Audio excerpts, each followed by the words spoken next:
two industries have witnessed more spectacular public meltdowns than live music. The biggest stages in the world became the most unforgiving mirrors.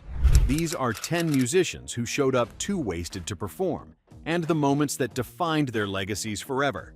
Hit that notification bell so you never miss another deep dive into music history's most unforgettable moments.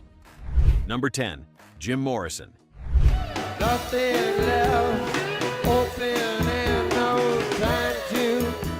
At 19, he was already called the most electrifying frontman in rock.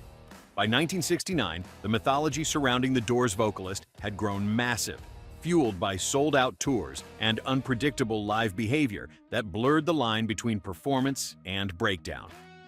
The Dinner Key Auditorium in Miami on March 1, 1969 became the moment everything collapsed.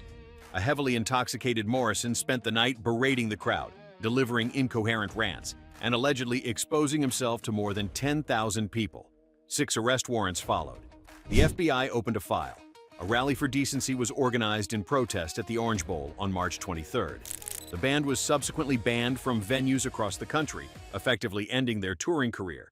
Morrison relocated to Paris and died on July 3, 1971 at the age of 27. Hello, I love you, let me jump in your game. She's walking down. Number 9. The Replacements.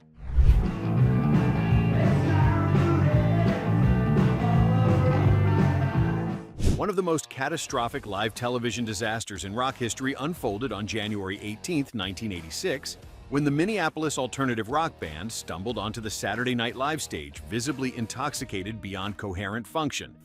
Frontman Paul Westerberg dropped a profanity live on national television during Bastards of Young. Bandmates were erratic and uncontrolled throughout, and the entire performance dissolved into glorified chaos. NBC producers watched in horror from the booth. The band was never invited back, banned by Lorne Michaels from returning. The irony is brutal. The group had been building genuine critical momentum, with albums like Let It Be earning comparisons to the Ramones and Neil Young. That single night derailed their mainstream breakthrough before it ever truly began, cementing them instead as legends of glorious self-destruction rather than the household name they could have become.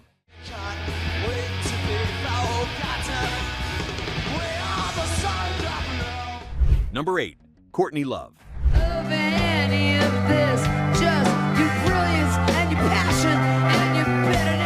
The late David Letterman had seen everything in 30 years of late-night television. Nothing quite prepared him for March 17, 2004, when the whole frontwoman arrived at the Ed Sullivan Theater in a state that left the studio audience genuinely unsure whether they were watching performance art or a breakdown in real time. She climbed onto his desk, behaved so erratically, the studio audience fell into stunned silence and sang disconnected fragments of songs between rambling monologues. Later that same night, she was arrested outside the Plaid nightclub in Manhattan on charges of criminal possession of a controlled substance. The Letterman clip circulated for years as a defining example of celebrity implosion captured on live television. For a generation that had watched her emerge from the Seattle grunge scene alongside Nirvana, the footage carried a particular weight, a reminder of how catastrophically the underground had burned through its brightest figures.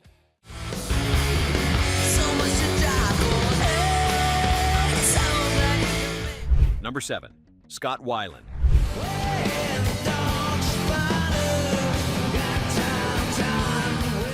Millions of records sold with Stone Temple Pilots, and additional millions with Velvet Revolver. Few voices defined the hard alternative sound of the 90s more completely than his. The California-born frontman possessed a technical vocal range and theatrical stage presence that genuinely rivaled the best of his generation, drawing frequent comparisons to David Bowie and Iggy Pop from critics throughout his peak years. By 2010, the deterioration was undeniable and heartbreaking to witness. During concerts that year, Weiland forgot entire verses of songs he had performed thousands of times, standing frozen at the microphone while his bandmates visibly scrambled behind him. His speech between songs was slow, slurred, and disconnected. Stone Temple Pilots officially terminated his contract on February 27, 2013, citing chronic unreliability. Weiland passed away on December 3, 2015 at the age of 48, found unresponsive on his tour bus in Minnesota.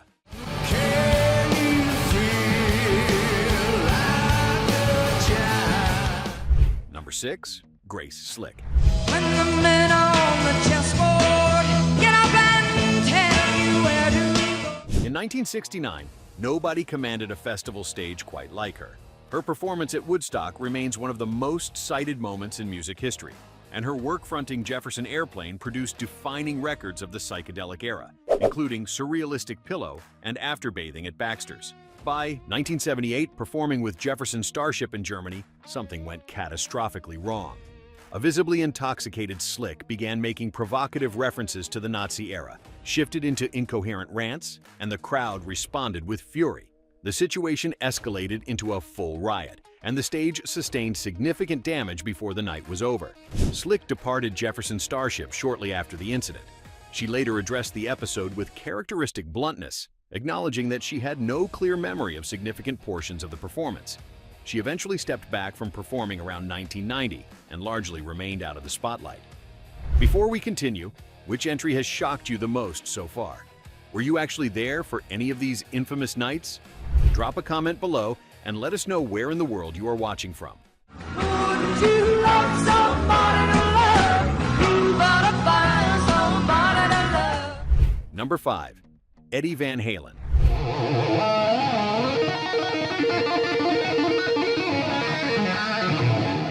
In January of 2007, the guitar world gathered at the NAMM convention in Anaheim, California, for what was expected to be a triumphant moment. Eddie Van Halen, the man who had single-handedly redefined electric guitar technique with Eruption in 1978, was set to demonstrate his new signature gear. The room was filled with industry professionals and fellow musicians. The atmosphere was electric with anticipation. What followed stunned the crowd into uncomfortable silence. A visibly impaired Eddie fumbled through basic chord shapes, produced extended walls of feedback, and was unable to execute the foundational riffs that had made him the most imitated guitarist on the planet. Video footage spread rapidly online, and the guitar community responded with a mixture of grief and disbelief. Those who knew him well recognized the footage for what it was, a man in genuine crisis, not a performer having a bad night. He passed away from cancer on October 6, 2020 at the age of 65.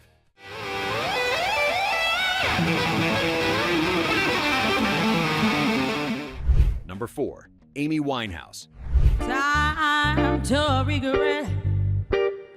Kept his dick wet. Back to Black, released in October of 2006, sold over 20 million copies worldwide and earned 5 Grammy Awards in a single night on February 10, 2008, tying a record for the most Grammys won by a female artist in a single evening.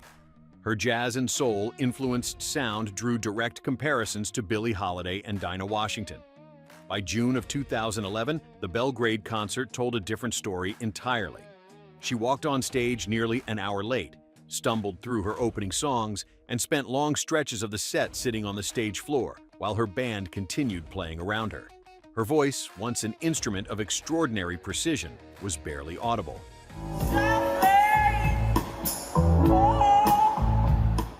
The remaining European tour dates were canceled within 24 hours.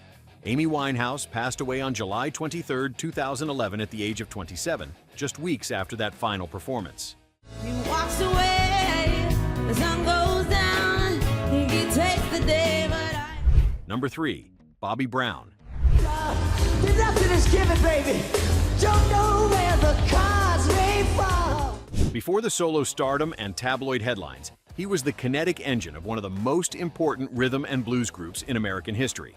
From their 1983 debut Candy Girl through the multi-platinum Heartbreak in 1988, the Boston group helped reshape pop and soul for an entire generation, influencing everyone from Boys de Secours, Men to Usher. When news broke of a full reunion tour in 2014, anticipation reached fever pitch among fans who had grown up with the music. The reunion concerts quickly became complicated by his visible physical decline. During multiple performances, he was barely able to sustain 3 or 4 minutes of movement before stopping entirely, breathing heavily, and stepping back from the choreography that had once defined his reputation. He left stages mid-set on more than one occasion. Brown later attributed the struggles to exhaustion and personal health challenges, but for longtime fans, the performances carried a genuinely painful weight.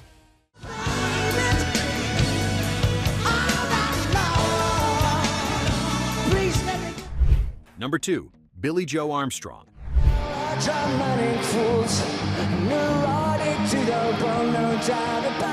For nearly 2 decades, they had built one of the most consistent live reputations in punk rock, from small Bay Area clubs in the late 80s through the arena-filling tours that followed American Idiot. Their iHeartRadio Music Festival slot in Las Vegas on September 21st, 2012 was a high-profile moment, a reminder of their continued commercial relevance. With 1 minute remaining in their set, Armstrong noticed a countdown sign indicating their time was almost up. New song, this What followed was one of the most explosive public meltdowns of the decade. been around since 1988.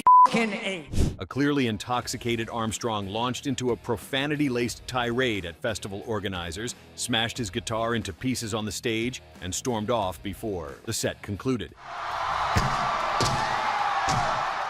The video went globally viral within hours. Within days of the incident, his management confirmed he had voluntarily entered a rehabilitation facility to address substance dependency. Green Day issued a formal public apology, and Armstrong emerged from treatment to continue one of the most resilient careers in rock music. Wake me up when September ends. Number 1. Vince Neil.